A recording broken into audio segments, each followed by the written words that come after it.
La belleza de la ley. Así se titula hoy la predicación. La belleza de la ley. ¿Podemos vivir sin leyes? Me preguntaba yo esto en estas semanas, ¿no? Intentaba mirar las distintas leyes con las que vivimos habitualmente, ¿no? Muchas de ellas ni siquiera somos conscientes. Es decir, somos conscientes, por ejemplo, de las leyes del Estado. No debemos de robar, no debemos de matar, ¿no? Las distintas leyes que tenemos, las normas de circulación. Todos estamos de acuerdo en cómo hay que circular. Bueno, a veces tenemos problemas con eso, uno se mete donde no debe, en fin, se salta la velocidad, un montón de historias, ¿no? Pero iba todavía más allá, ¿no? Pensaba, bueno, en nuestra familia tenemos también leyes, tenemos también normas, y la respuesta es que sí, tenemos un montón de normas. Y no nos damos cuenta hasta que viene alguien de fuera, ¿no? Y sobre todo si viene alguien extranjero, pues sus normas son completamente distintas, ¿no? Por ejemplo, la hora de la comida. En casa solemos comer a las 3:00 por los horarios que tenemos. Si viene alguien anglosajón, a lo mejor está acostumbrado a comer a la 1 y para ellos tiene que ser eso muy, muy chocante, ¿no? A la hora de dormir, pues también nosotros nos podemos ir a la cama un poquito más tarde o un poquito antes y cada uno al final pues pone sus normas sobre cómo se organiza su familia, cómo se organiza su comunidad, cómo se organiza su país. Y el Sermón del Monte, al final lo que Cristo estaba diciendo es que el reino de Dios se había acercado. Un reino nuevo. Los judíos esperaban un nuevo reino. Llevaban bajo el gobierno de otro imperio mucho tiempo. En el tiempo de Cristo, pues llevaban ya 600 años. Es como si nosotros estuviéramos viviendo en el año 1300 y pico y dijéramos, bueno, pues los musulmanes llevan ya en nuestro país 600 y pico años, que al final estuvieron 700, ¿no? Es decir, llevaban ya mucho tiempo bajo el dominio de un reino extranjero. En un principio fueron los babilonios, estos duraron poco tiempo, luego vinieron los persas, estos duraron más tiempo, luego vinieron los griegos, que tuvieron una gran influencia sobre ellos. Incluso había muchos judíos que tenían nombres griegos, muchos habían aprendido el griego, la cultura griega. Y luego ya cuando parecen que los griegos van decayendo, vienen los romanos. Y en tiempos de Cristo nos encontramos pues casi al inicio de la dominación romana. Ahora había profecías sobre la llegada de un rey judío, el Mesías, que los libraría de toda aquella opresión, ¿no? Entonces el pueblo pues esperaba la llegada de este rey. Y viene Cristo anunciando pues su reino. Y las personas pues posiblemente esperaban un reino de poder. Y empezamos con las bienaventuranzas y lo que viene a hablar Cristo en la bienaventuranza eran las características de las personas de ese reino. Y cuando habla de las características de las personas de ese reino, pues las personas que lo estarían escuchando, yo creo que se llevarán una decepción, ¿no? Porque de querer que venga un libertador que te quite ya el imperio que te está oprimiendo y de repente que diga, bienaventurados los pobres en espíritu, pues claro, supongo que se llevarán una decepción, ¿no? Tendría que ser chocante, ¿no? Un poco un reino invertido. Los reinos con poder, pues no está compuesto por gente pobre en espíritu, o por humildes, o los que hayan misericordia, o los pacificadores. No, queremos gente de guerra, gente que echa a esta gente de aquí, ¿no? Entonces Cristo habla de las características de los ciudadanos de ese nuevo reino que se ha acercado. Y ahora en el versículo 17, Mateo capítulo 5, versículo 17, pues sigue hablando del reino, pero ahora habla de otro aspecto del reino, un aspecto distinto, que serían las leyes del reino. ¿Qué ley va a haber en ese reino? Ese reino que ya hemos dicho que era un poco extraño, ¿no? Un poco el reino del revés, un reino invertido, donde los valores parecían que estaban al revés, ¿no? Entonces nos vamos al versículo 17. Bueno, vamos a leer el texto entero del tirón. Dice así, Mateo 5, 17 al 20. No penséis que he venido para abrogar la ley o los profetas. No he venido para abrogar, sino para cumplir. Porque de cierto os digo que hasta que pasen el cielo y la tierra, ni una jota ni una tilde pasará de la ley, hasta que todo se haya cumplido. De manera que cualquiera que quebrante uno de estos mandamientos muy pequeños, y así enseña a los hombres, muy pequeño será llamado en el reino de los cielos. Mas cualquiera que los haga y los enseñe, este será llamado grande en el reino de los cielos. Porque os digo que si vuestra justicia no fuere mayor que la de los escribas y fariseos, no entraréis en el reino de los cielos. Vamos a orar.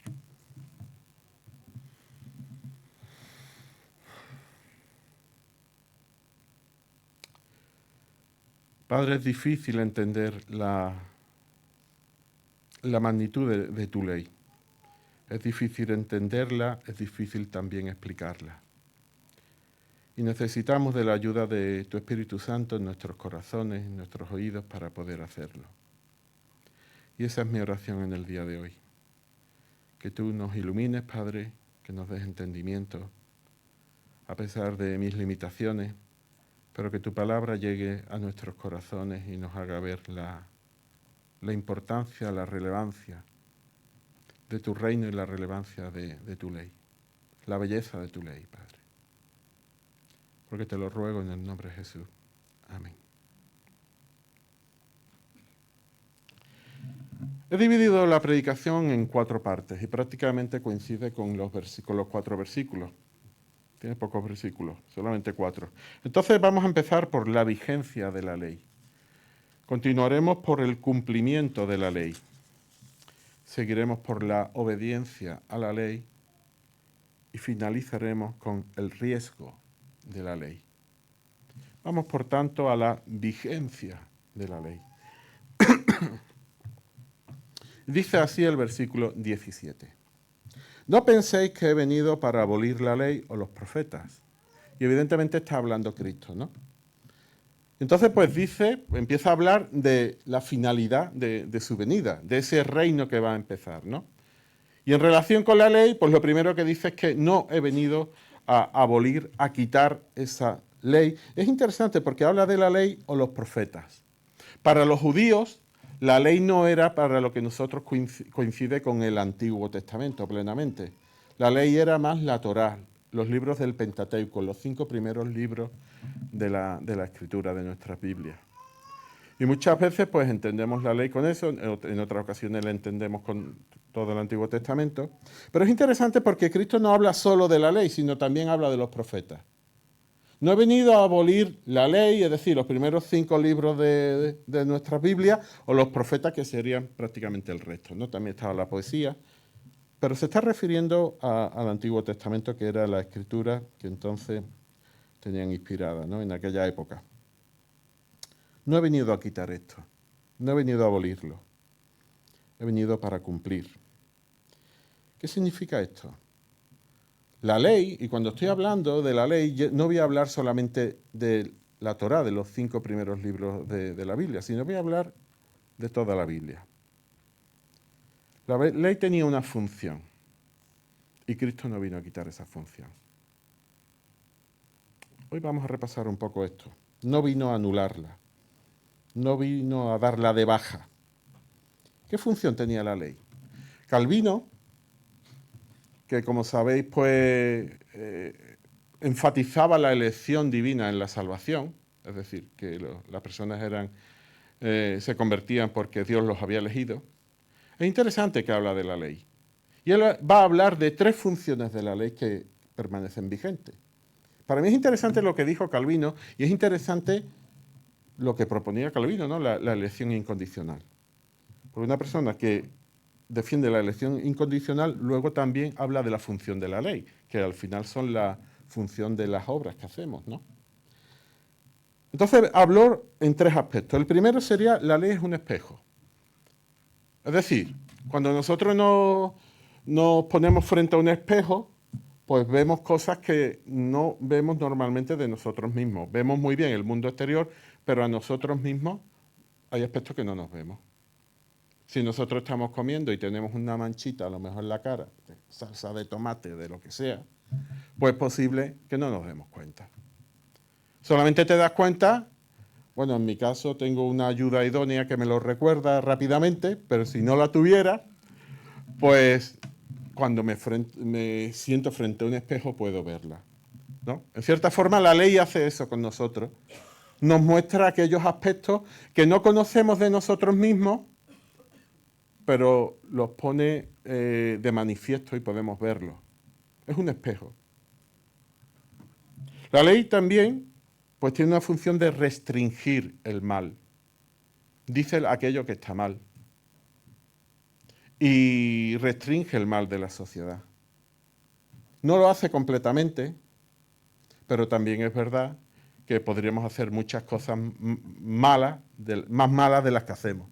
Entonces ejerce cierta restricción con el mal. Y por otra parte, la ley revela la voluntad de Dios. Es decir, nos muestra el camino a seguir. Nos muestra el camino que debemos de seguir, nos muestra qué camino no debemos de seguir, qué camino es camino de muerte, nos guía, tiene una función de guía. Es decir, la ley pues tiene una función importante. Y esto lo dice alguien que defiende la elección incondicional. Y la pregunta que nos podríamos hacer es, bueno, si la ley está vigente y no ha sido abrogada, ¿cómo puedo cumplirla? Sería la pregunta lógica que podríamos hacernos, la pregunta lógica que se harían los oyentes de Cristo, ¿no? ¿Por qué?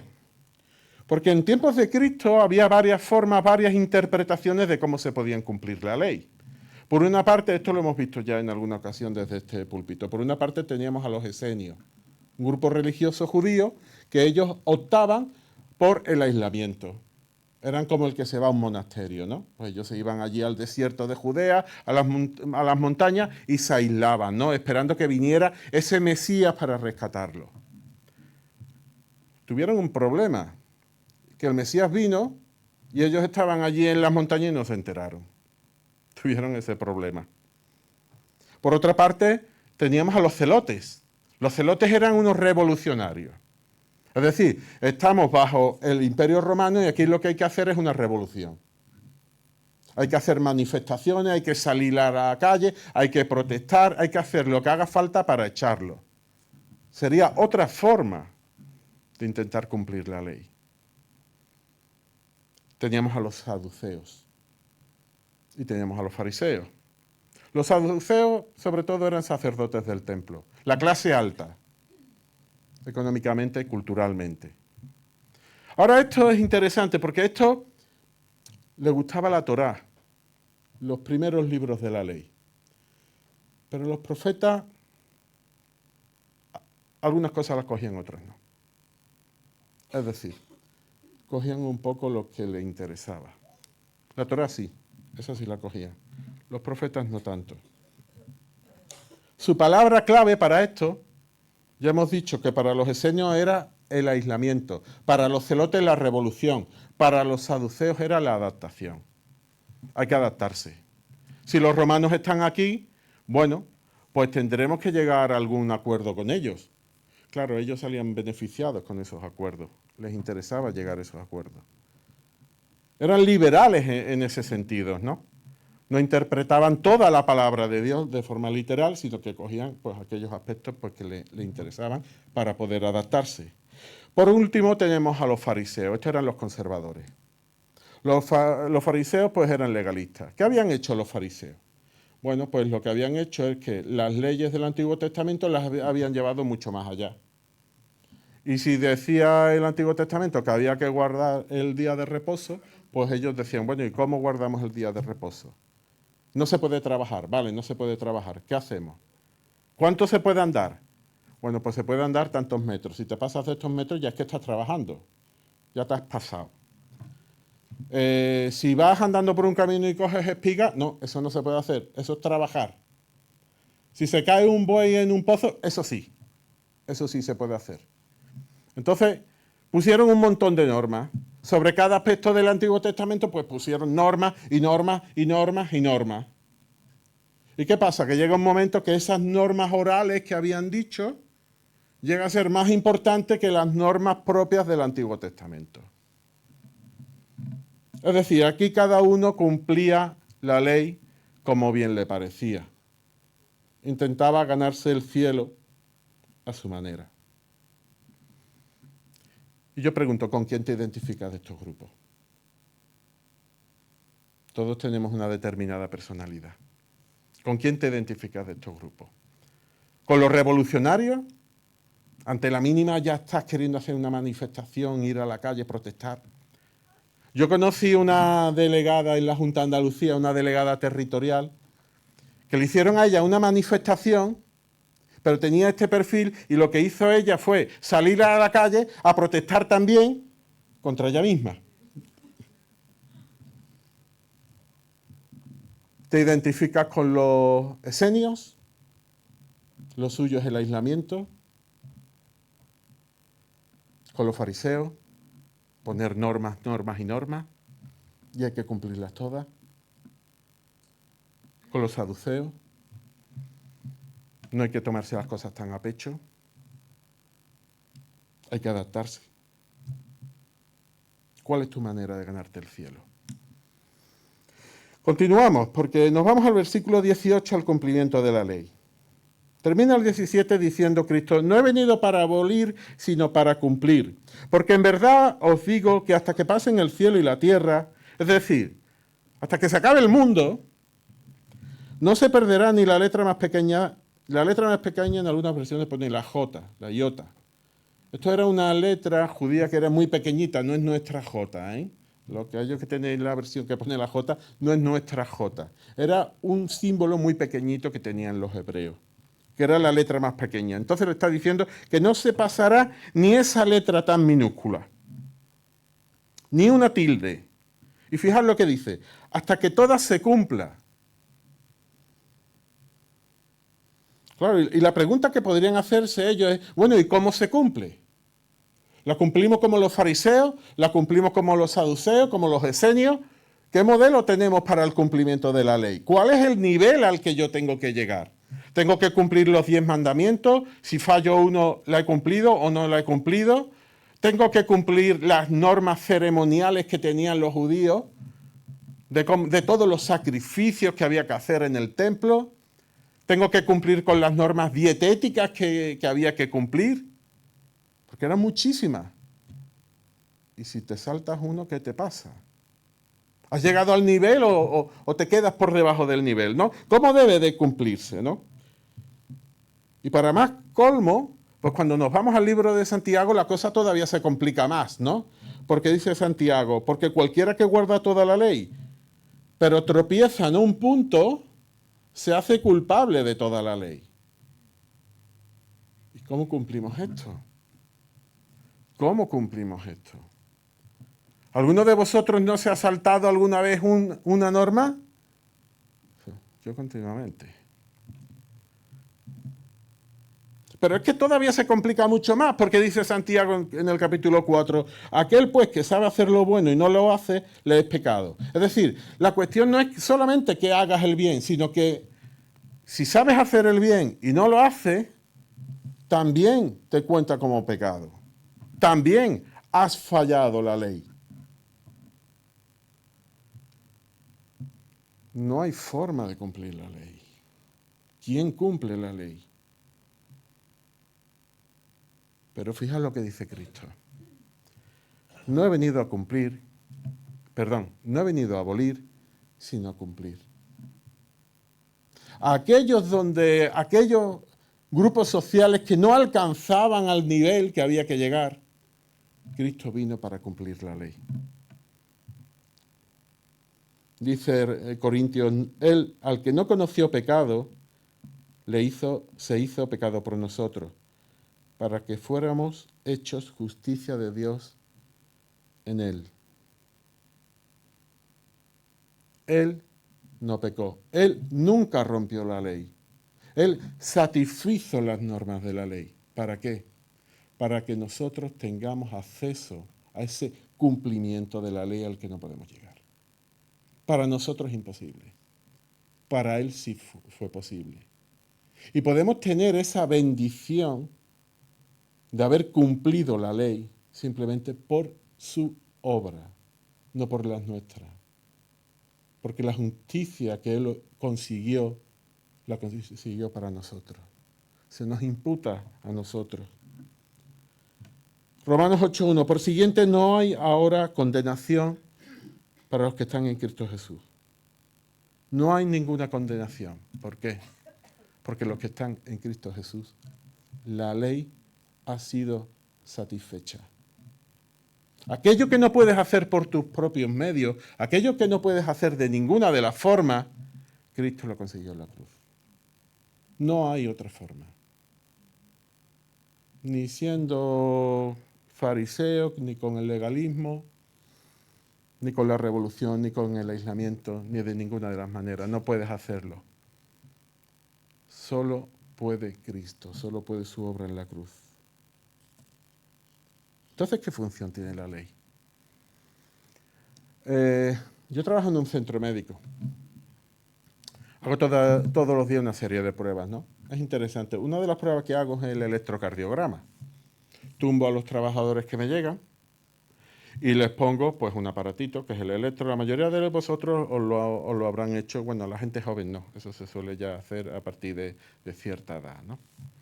Y el electrocardiograma simplemente es un aparato que tiene unos sensores, unos electrodos que registran la actividad eléctrica de tu corazón. El corazón es un órgano que está hueco, tiene 4 cavidades y se contrae como si fuera una bomba. Se contrae y se dilata. Y se contrae por estímulos eléctricos. Entonces eso, si tú pones unos electrodos, los ponemos en las muñecas. Hay varios sitios donde ponerlos, ¿no? Yo los pongo en las muñecas, los pongo aquí en el abdomen y los pongo pues alrededor del pecho, ¿no? El tórax. Y registra la actividad eléctrica de tu corazón. Y tienes una visión de cómo funciona tu corazón. Ahora, si tienes un problema de corazón, es importante hacerte un electro. A ver, hay otras pruebas que son mejores que el electro, pero el electro es una prueba básica. Si tienes un problema de corazón, es importante hacerte un electro. ¿Por qué? Porque vemos cómo está ese corazón. Ahora, os voy a preguntar una cosa. ¿El electro te salva? El electro no te hace nada. No te hace absolutamente nada en tu corazón. No soluciona nada. Solamente vemos cómo está ese corazón. Vemos qué fallos tiene. Vemos dónde está el problema.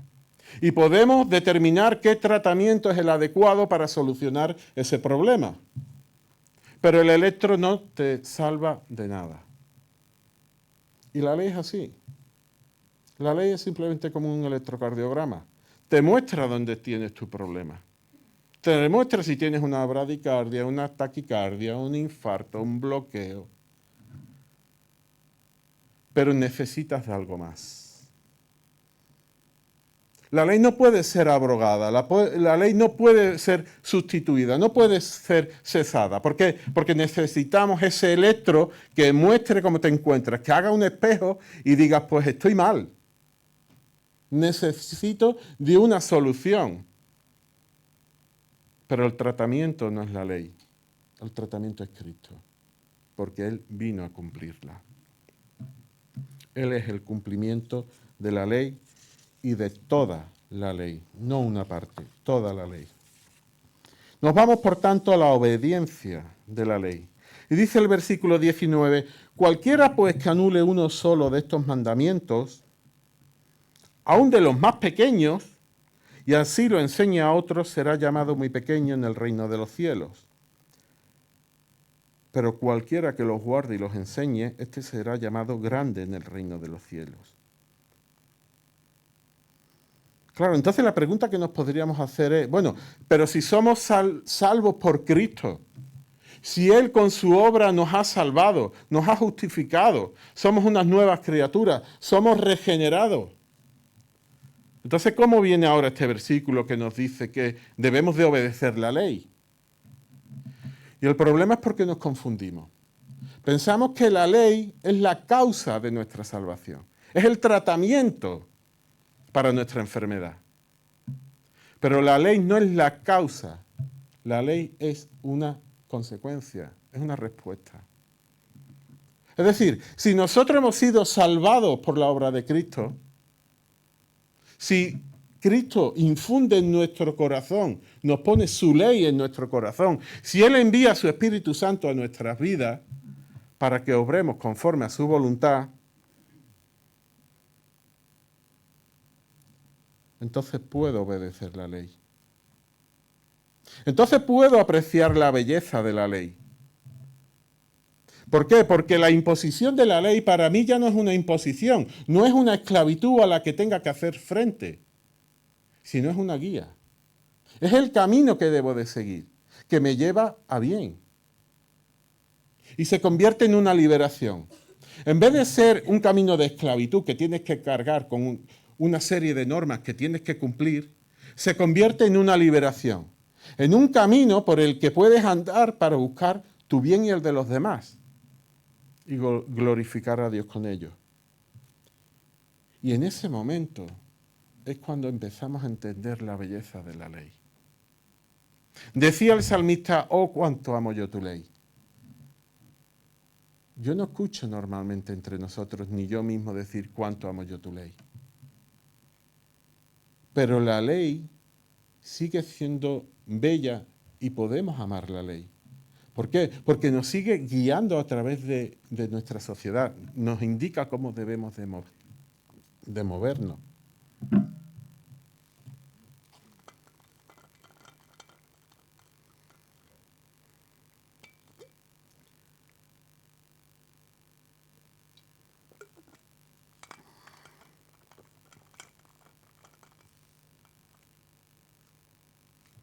Cristo, a través de su Espíritu, pone en nuestra mente la motivación, el deseo, el motivo para seguir adelante conforme a su ley. Hace poco teníamos un grupo pequeño con Guille y leíamos un material que se llama Libres para Amar y hablaba de esto, ¿no? Y había un texto que me gustaba y simplemente está un poco resumido, lo he resumido un poco para que no sea tan largo. Pero en relación a que la ley no es una imposición, sino una liberación, decía así: soy libre de la condenación y la demanda de la ley. Porque Cristo la pagó. Cristo pagó esa condenación. Soy libre de la ley como fuente de mi santidad. Porque Cristo es la fuente de mi santidad. Y Él pone su Espíritu obrando en mí para conseguir esa santidad.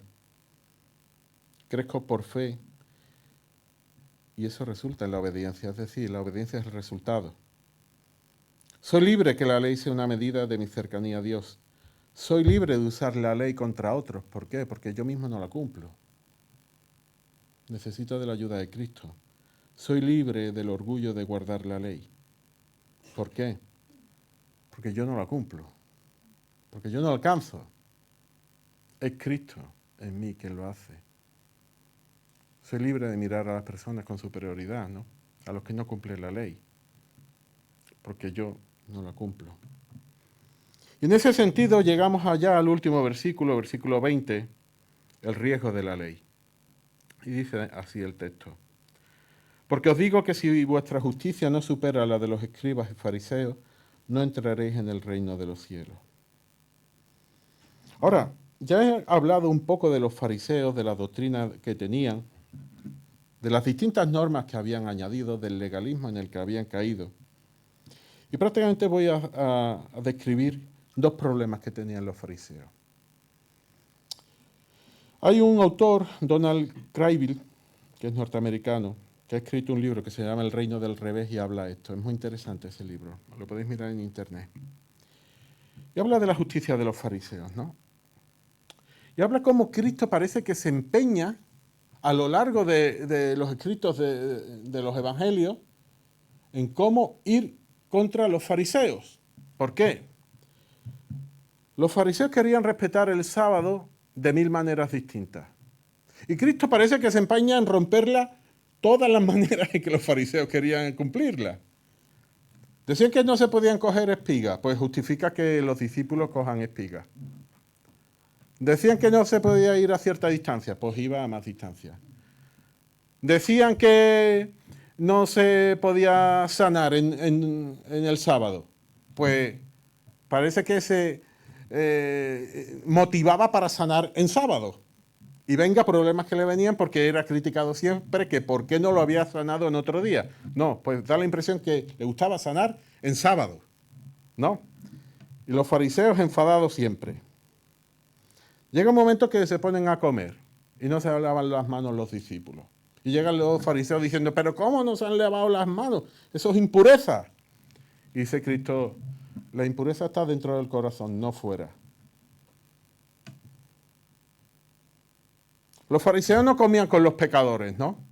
Porque se le pagaba a ellos la impureza, se contaminaban de esa impureza. No comían ni con pecadores, ni con prostitutas, ni con recaudadores de impuestos, porque eran amigos de los romanos, ni con gente de mala calaña, como podríamos decirlo, ¿no?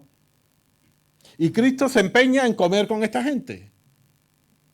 Es que da la impresión que les tenía manía a los fariseos, que iba contra ellos, ¿no? Todo lo hacía contra los fariseos, contra las normas de los fariseos. Y por último llegamos al templo. El templo tenía varios patios, varios atrios, ¿no? En este caso los saduceos habían permitido que el patio externo, el patio que estaba destinado a la adoración y alabanza de los gentiles, pues se llenaran de mercaderes allí que vendían los distintos corderos que tenían que ser sacrificados. La idea era buena, ¿no? En vez de traerte un corderito desde Galilea, que está a 150 kilómetros y tener que estar cargando con el corderito, te vienes aquí, lo compras en un momento, lo tienes al lado y ya tienes el cordero ahí. Pero no era eso lo que decía la ley. Ese corderito que tenía que ser perfecto, que tú con tu esfuerzo habías criado en tu casa, ese era el resultado lo que le tenías que ofrecer a Dios, no el primer cordero que pillabas allí en un templo, en un tenderete. Además, ese atrio estaba destinado a la adoración de los gentiles. Claro, podrían decir, bueno, como los gentiles aquí no vienen, pues este espacio lo vamos a utilizar, ¿no? Se habían saltado la ley, habían abrogado la ley. ¿Y qué hace Cristo? Llega y les tira todos los tenderetes al suelo. Y cuidado, no penséis que Cristo lo mataron por haber cogido las espigas en un camino en Galilea, por haberse saltado el sábado, por haber curado a alguien el sábado. No, a Cristo lo matan por haber destruido el negocio del templo. Eso ya era demasiado. En la capital del reino rompiendo las normas, no. No, eso no lo vamos a tolerar. ¿Qué creían los fariseos? ¿Cuál era la justicia de los fariseos? Pues se fijaban en la letra de la ley. Olvidaron el espíritu de la ley. Olvidaron que el sábado no había sido creado para el hombre y no el hombre para el sábado. Olvidaron que Cristo era Señor del sábado, que Dios es el Señor del sábado. Es el objetivo del sábado. Se fijaron en su autosuficiencia, en ellos mismos. En nosotros somos superiores a los demás porque llegamos a un cumplimiento de la ley superior a los demás. Y lo que me gustaría preguntarnos nosotros como evangélicos, como pueblo cuya una de sus principios es la enseñanza y observancia de la palabra de Dios, ¿nos consideramos superiores a los que no la tienen? Porque me da la impresión que en ocasiones ese orgullo de los fariseos nos viene a nosotros. Evidentemente hoy no. Evidentemente el domingo en la iglesia no.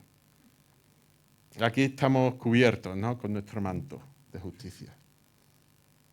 Pero cuando salimos por esa puerta y vamos a nuestro trabajo y hay gente que hace 1000 cosas, ¿nos consideramos mejores nosotros? Sería una buena pregunta, porque esa es la justicia de los fariseos. Hay otro aspecto de la justicia de los fariseos que también me llama la atención. Los fariseos no surgen de la noche a la mañana en tiempos de Cristo, sino que llevaban ya muchos años con sus tradiciones, ¿no? ¿Y qué hacían? ¿Qué era más importante, las personas o las normas? Este autor, Donald Craven, habla algo muy interesante. Habla de lo que es el reino de Dios, habla de lo que es la Iglesia y habla de lo que son las instituciones y la organización de la Iglesia, ¿no? Y no voy a entrar mucho en detalle para no alargarme, pero lo que viene a decir es que el reino de Dios y la Iglesia pues es algo similar. Tiene ciertas diferencias, pero es algo similar, ¿no? Está compuesto por personas que tienen a Dios en su corazón, ¿no? Vale. Pero lo que viene a decir es que aquellas estructuras de la Iglesia debemos de tener cuidado. ¿Por qué? Porque hay una tendencia natural de las personas a exaltar las estructuras que vamos creando y a olvidarnos de las personas que forman parte de esa estructura. Es interesante porque a los fariseos les pasó eso. Para los fariseos lo importante no eran las personas. No era si alguien estaba enfermo el sábado que Cristo lo salvara. No, era la norma. Mantener la norma pura, aun cuando ni siquiera estaba en la palabra de Dios. Pero había que mantener la norma, había que mantener la estructura, había que mantener esa organización farisaica. Los procedimientos, los procesos. Y la pregunta que podríamos hacernos es, ¿esto es mutable? Es decir, ¿eso puede cambiar? ¿Qué es lo que no debe de cambiar? Lo que no debe cambiar sería la obediencia nuestra a la palabra de Dios. Pero aquellos procedimientos que nosotros establecemos como fundamentales, aquellas formas de llevar el reino de Dios a nuestra sociedad, ¿cómo lo vamos a llevar? ¿Eso es mutable? Porque lo que yo veo a lo largo de la historia es que en muchas ocasiones eso se ha convertido en más importante que la propia palabra de Dios. Sin ir más lejos, el problema de Lutero fue ese. Había ciertas normas en la Iglesia Católica, sobre todo el tema de las indulgencias, que se habían puesto por delante de las personas. Entonces las personas tenían que dar dinero para comprar indulgencia y teóricamente ir al cielo. Tenían que ganarse el cielo.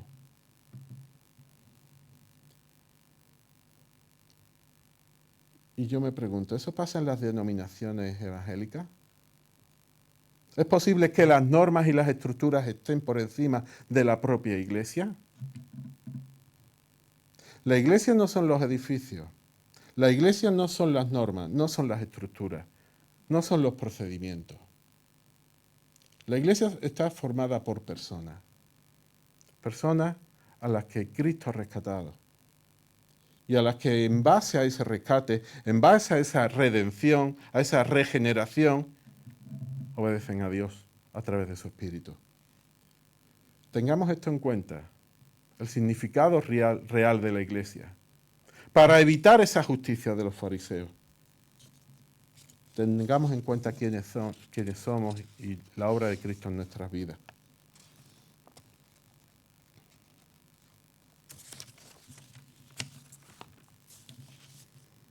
La ley es como un electrocardiograma, pero debemos de tener en cuenta algunas precauciones, algunos riesgos. En el electro, como yo no ponga los electrodos en su sitio, me pueden salir un falso diagnóstico. Si yo leo los electrodos, por ejemplo, aquí van 2, y lo pongo un poquito más alto de la cuenta, puede dar lugar a errores y confundir al médico cuando lo vaya a diagnosticar.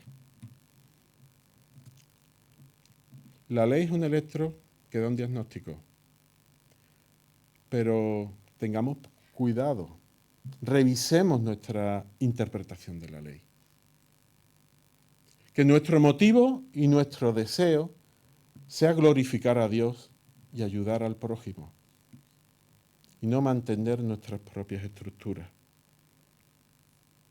Termino con una cita de Martin Lloyd-Jones. Dice así: el pecado no es solo una acción, sino una actitud del corazón.